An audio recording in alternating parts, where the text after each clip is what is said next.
जब ओला इलेक्ट्रिक ने 15 अगस्त 2021 में अपनी पहली इलेक्ट्रिक स्कूटर लॉन्च की थी तो एक नए इंडिया का सपना दिखाया गया था। एक ऐसा इंडिया जो अपनी गाड़ियां खुद बनाए, एक ऐसा इंडिया जो पेट्रोल डीजल से आगे सोचे और एक ऐसा इंडिया जो दुनिया को इलेक्ट्रिक मोबिलिटी में लीड करे। लेकिन आज ओला इलेक्ट्रिक को कंट्रोवर्सी में मार्केट लीडर कहा जाए तो कुछ गलत नहीं होगा। तो इस कंपनी पर आए दिन कुछ ना कुछ सवाल उठते हैं जिसके कारण इसका शेयर अपने टॉप से 65% तक गिर चुका है। जो सपने कंपनी ने हर इंसान को दिखाए थे, क्या ये सपने सच होने वाले हैं? क्या ये सिर्फ एक मार्केटिंग का जादू है? अब ओला कौन सी नई कंट्रोवर्सी में उलझ गया है? क्या ये कंपनी के प्रोडक्ट में कुछ दम बचा भी है या नहीं? क्या आने वाले वक्त में कंपनी कुछ टर्न अराउंड कर पाएगी कि नहीं? क्योंकि इन्वेस्टर के पैसे तो दांव पे लगे हैं और पैसे आधे हो चुके हैं, टमाटर के भाव में शेयर आ चुका है। तो सभी चीज़ें, सभी बातों का सवाल, सभी का जवाब इस वीडियो में हम देखने की कोशिश करेंगे जिससे कि हर इन्वेस्टर की प्रॉब्लम दूर हो सके। तो चलिए शुरू करते हैं। लेकिन अगर आप स्टॉक मार्केट की न्यूज़ को क्विकली अपडेट करना चाहते हैं तो हमारे टेलीग्राम से जुड़ जाइएगा, लिंक डिस्क्रिप्शन में। तो ये ओला का चार्ट है। जब ओला का लिस्ट हुआ था, मैंने आईपीओ बनाया था, मुझे काफ़ी लोगों ने ट्रोल किया था। आज भी ओला वाले वीडियो पे आप जाइएगा तो समझ में आएगा। और मैं हाथ जोड़ के सब लोगों से रिक्वेस्ट करूंगा, जब भी हम वीडियो बनाते हैं या तो वीडियो ना देखें या पूरी वीडियो देखें, क्योंकि आपको ना टेक्निकल आता है ना फंडामेंटल आता है। आप सब लोग मार्केट में साल 2 साल में आए हो, आप अपना इंटरप्रिटेशन अपने हिसाब से निकालते हो और जहाँ पर सबसे ज़्यादा फंसते हो और तभी 10 में 9 लोग लॉस में हैं और आप सिर्फ दूसरों को ब्लेम करते हो। तो अगर मार्केट में पैसा कमाना है तो स्टॉप ब्लेमिंग अदर्स, बल्कि समझने की कोशिश कीजिए, पूरी वीडियो देखिए, फाइनल समरी समझिए।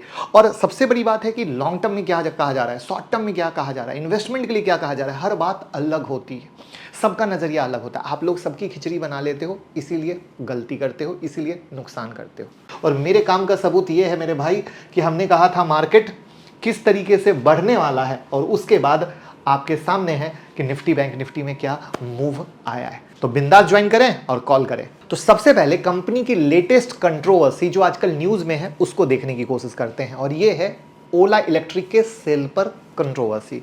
अभी हाल ही में ओला ने फरवरी 2025 में 25,000 इलेक्ट्रिक स्कूटर बेचे, पर गवर्नमेंट के वाहन डेटाबेस में सिर्फ 8600 का रजिस्ट्रेशन था। इसको लेकर सरकार ने ओला से इंक्वायरी की कि ये डिफरेंस क्यों आ रहा है। जवाब में कंपनी ने बोला कि ये कोई रेगुलेटरी इशू नहीं है, सिर्फ टेम्पररी बैकलॉग है और जल्दी सॉल्व हो जाएगा। बट इस न्यूज़ से क्या हुआ, शेयर के प्राइस तो गिरे ही ना, क्योंकि मार्केट क्या होता है, सेंटिमेंट्स पे हावी होता है और ऑलरेडी इनके ऊपर कंट्रोवर्सी तो एक के बाद एक लगी रहती है। वहां पर आपका सवाल ये होगा कि ये रजिस्ट्रेशन बैकलॉग का मामला क्या है। तो कंपनी ने बताया कि उन्होंने 2 नेशनल वेंडर के कॉन्ट्रैक्ट खत्म कर दिए जो व्हीकल रजिस्ट्रेशन का काम देख रहे थे। इस वजह से रजिस्ट्रेशन प्रोसेस क्या हुआ, स्लो हो गया। 25,000 स्कूटर बाइक पर सिर्फ 2600 स्कूटर क्या हुआ, रजिस्टर हो पाया। और कंपनी ने कहा कि अब तक 40% बैकलॉग क्लियर हो गया है और मार्च 2025 के एंड तक सब ठीक हो जाएगा। अगर देखा जाए तो हम मार्च में ही खड़े हैं, खत्म होने पर है, बट अभी तक कोई अपडेट नहीं है। कंपनी ने ये कदम फालतू के खर्चे बचाने के लिए किए। कंपनी पहले थर्ड पार्टी कंपनी से अपने व्हीकल का रजिस्ट्रेशन करवाती थी जो कंपनी को महंगा पड़ता था, लेकिन अब कंपनी खुद से अपने व्हीकल का रजिस्ट्रेशन करेगी जिससे इस कंपनी का क्या होगा, जो कंपनी लॉस में चल रही है, लॉस कम होगा। तो क्या सरकार अभी भी ओला इलेक्ट्रिक पर नजर रखे हुए है, ये तो पहला था।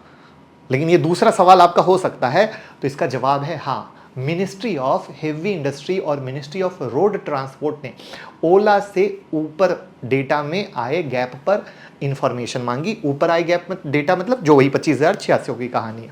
इसके अलावा महाराष्ट्र के आरटीओ ऑफिसर ने ओला के शोरूम पर चेक किया था और देखा कि सब स्कूटर के डॉक्यूमेंट सही हैं या नहीं है, और ये पाया कि ये शोरूम विदाउट प्रॉपर डॉक्यूमेंट के चल रहा था। इसके बाद मुंबई, पुणे में 36 स्कूटर सीज भी किए गए। पंजाब, जबलपुर में भी ओला इलेक्ट्रिक को अपने शोरूम बंद करने पड़े क्योंकि शोरूम के पास ट्रेड लाइसेंस ही नहीं था। सुन के आश्चर्य तो हो ही रहा होगा, और ये सबसे शेयर के भाव गिरते हैं, आपको पता है। इसके पहले भी ओला पर सेबी के द्वारा एक्शन लिया जा चुका है। सेबी ने भी ओला को वार्निंग दी थी कि उन्होंने अपनी कंपनी की फाइनेंशियल डिटेल सही से डिस्क्लोज नहीं की। हुआ ये था कि भाविश अग्रवाल जो कंपनी के प्रमोटर हैं, उन्होंने सेबी को डिस्क्लोज देने से पहले ही सोशल मीडिया ऐप x.com पर एक ट्वीट पोस्ट कर दिया था, जिससे शेयर के प्राइस बढ़ गए। इसके बारे में हमने पहले भी वीडियो बनाई थी, आप जाकर उसको देख सकते हैं। उसके बाद इंसॉल्वेंसी का भी केस है, यानी वन बाय वन धमाका चलता जा रहा है। बेचारा क्या कहे, कंपनी फंसती जा रही है या इन्वेस्टर फंसता जा रहा है।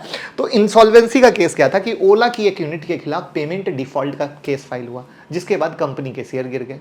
ठीक है, रोजमेट्रा डिजिटल सर्विस लिमिटेड जो ओला के व्हीकल रजिस्ट्रेशन का काम देखता था, उसने ओला इलेक्ट्रिक टेक्नोलॉजी प्राइवेट लिमिटेड के अगेंस्ट इंसॉल्वेंसी केस फाइल कर दिया था। उनका कहना है कि ओला उनका पेमेंट ही नहीं कर रहा है जो सर्विस के बदले देना था। और ये केस फिलहाल बेंगलुरु के एनसीएलटी में चल रहा है। इसमें एक इंटरेस्टिंग सी चीज बताऊंगा, ये ओला में जो बीच बीच में आप ग्रीन कैंडल देख रहे हो ना, ये बड़ी वाली, ये सिर्फ तभी बनी है जब कंपनी या मैनेजमेंट के द्वारा कुछ नया सगुफा छोड़ा गया है, वरना बेचारी इतनी बड़ी बड़ी ग्रीन कैंडल बन ही ना पाती।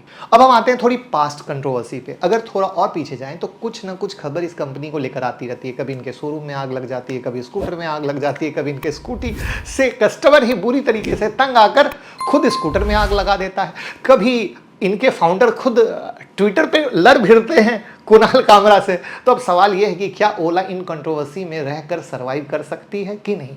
ये सवाल आज इसलिए पैदा हुआ क्योंकि कंपनी का मैनेजमेंट अच्छे से काम नहीं कर रहा है और बार बार लोगों का विश्वास टूट रहा है। तो जैसा कि इनके प्रमोटर कस्टमर सर्विस को ठीक करने की बजाय x.com पर अलग अलग लोगों से लड़ रहे हैं, तो अब हालत यह है कि इनका शेयर ऑल टाइम वो से नीचे है। तो लड़ने की जगह कंपनी में काम करना चाहिए, राइट। तो एक टाइम पर ओला मार्केट शेयर में किंग थी, लेकिन आज ओला का market share TVS, Bajaj Chetak, hero यानी हीरो की विदा, सबसे क्या हो रहा है, कम हो रहा है और इनका बढ़ रहा है। 1-2 साल पहले तक ओला का मार्केट 50% से ज़्यादा था, लेकिन आज 18 से 20% पे रह चुका है।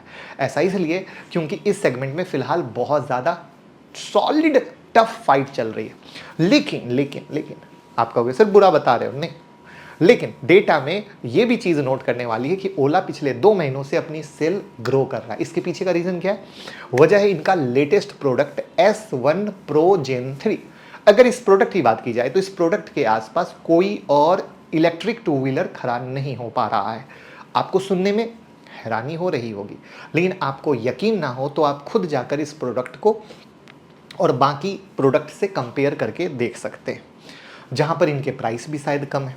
तो मतलब कंपनी के पास प्रोडक्ट तो स्ट्रांग है जो कंपनी के ग्रोथ को दिखा सकता है, लेकिन कंपनी को ज़रूरत है टूटा हुआ विश्वास जीतने की, एक्स पर जाकर फाइट नहीं करने की, कस्टमर को सर्विस देने की, कस्टमर के प्रॉब्लम को दूर करने की। तो कंपनी का कहना है कि हम इसकी कोशिश में लगे हैं। कंपनी ने अपना पहला व्हीकल अगस्त 2021 में लॉन्च किया था और कंपनी ने 4 साल के अंदर 4 लाख से ज़्यादा स्कूटर बेचे। कंपनी को भी नहीं पता था कि वो इतना ज़्यादा तेज़ी से ग्रो कर लेगी और ऐसे में कंपनी रोज़ नए नए शोरूम खोलती गई, लेकिन कस्टमर सर्विस पर कंपनी कभी ध्यान दे नहीं पाई। यानी हम माल बेचने में रह गए, सर्विस में नहीं रहे। लेकिन आज कंपनी अब उस गलती को सुधारने के लिए क्या कर रही है? सर्विस सेंटर का एक्सपेंशन कर रही है। कंपनी ने हाल में ही 50 से ज़्यादा नए सर्विस सेंटर खोले हैं, जिसकी वजह से जो वो पहले महीने में 80,000 कंप्लेन मिल रही थी मंथली, अब वो घटकर 10,000 पर मंथ पे आ गई है, यानी सुधार है। तो मैंने कहा था ना, अच्छा बुरा दोनों सुनो तब डिसीजन लो। अगर बात की जाए कंपनी के फंडामेंटल की, तो फिलहाल कंपनी के फंडामेंटल अच्छे नहीं दिख रहे हैं। कंपनी अभी लॉस मेकिंग है और इनका लॉस और भी पहले के कंपैरिजन में ज़्यादा बढ़ता जा रहा है। दिसंबर 2024 क्वार्टर में ओला का नेट लॉस 564 करोड़ हो गया था, जो पिछले साल के 376 करोड़ से ज़्यादा है। कंपनी पर कर्ज भी तेजी से बढ़ रहा है। तो अब आप खुद समझ सकते हो कि कंपनी के फाइनेंशियल ऐसे रहें तो टेंशन वाली बात होती है इन्वेस्टर के लिए। लेकिन क्या ये कंपनी कभी लॉस से निकल पाएगी? इसके लिए कंपनी के कुछ फ्यूचर प्लान हैं, जिस पे कंपनी का कहना है कि उससे कंपनी का प्रोडक्शन कॉस्ट घटेगा। अगर प्रोडक्शन कॉस्ट बढ़ेगा तो क्या होगा? मार्जिन बेहतर होंगे। कंपनी अपनी खुद की बैटरी सेल मैन्युफैक्चरिंग मई जून से शुरू करने जा रही है, जिससे कंपनी के क्या होंगे? स्कूटर के प्रोडक्शन कॉस्ट में काफ़ी कमी आएगी। तो फिलहाल के लिए कंपनी ने अपने टोटल वर्कफोर्स में से 17% लोगों को जॉब से निकाला है, जिससे कंपनी का लॉस आने वाले समय में क्या होगा? थोड़ा कम होगा। यानी लोगों को नौकरी से निकाल तो दिया है, पैसे भी बचा लेंगे, बट कैसे कर पाएंगे ये देखने वाली बात है। कंपनी अगले क्वार्टर में इलेक्ट्रिक बाइक भी लॉन्च करने जा रही है, जिससे सिर्फ बाइक लवर लोग भी कस्टमर बन सकते हैं। तो फिलहाल के लिए कंपनी का ध्यान कैपिटल एक्सपेंडिचर पे ज़्यादा है मुनाफा कमाने की बजाय, लेकिन मार्केट को चाहिए होता है मुनाफा, जो कंपनी नहीं दे पा रही है, इसलिए मार्केट में क्या हो रहा है, शेयर अपना ऑल टाइम लो लगाता जा रहा है। तो दिस इज द पॉइंट जहां पर हमें क्या करना चाहिए, हमें कुछ क्वार्टर का वेट करना चाहिए। देखो मार्केट कहीं नहीं भागता है, जब चीजें सुधर जाती हैं, चीजें बेहतर हो जाती हैं, तब कुछ करना चाहिए। रिटेलर के पास पता है 51.25% की हिस्सेदारी, राइट। तो अब आप इसी से समझ लो कि क्या हालत है, लोगों को 50 रुपए के शेयर पसंद आते हैं। तो मेरा पॉइंट ये है, अच्छा और बुरा दोनों को समझाने के बाद कुछ क्वार्टर का वेट कीजिए, कंपनी कैसे खुद में सुधार करती है उसके बाद देखिए, और तब मौका मिलेगा। लेकिन जल्दबाजी में कुछ भी करेंगे तो आप क्या करेंगे, फंस सकते हैं, और लोग फंसे हुए ही हैं। मेरी बात सच्ची और अच्छी लगी हो तो वीडियो को शेयर कीजिएगा। डीमेट अकाउंट का लिंक डिस्क्रिप्शन में, ओपन करके प्यार सपोर्ट दीजिएगा, और 25 तारीख की क्लास ज्वाइन कीजिए 9708094321 पे कॉल करके बिना मिस किए।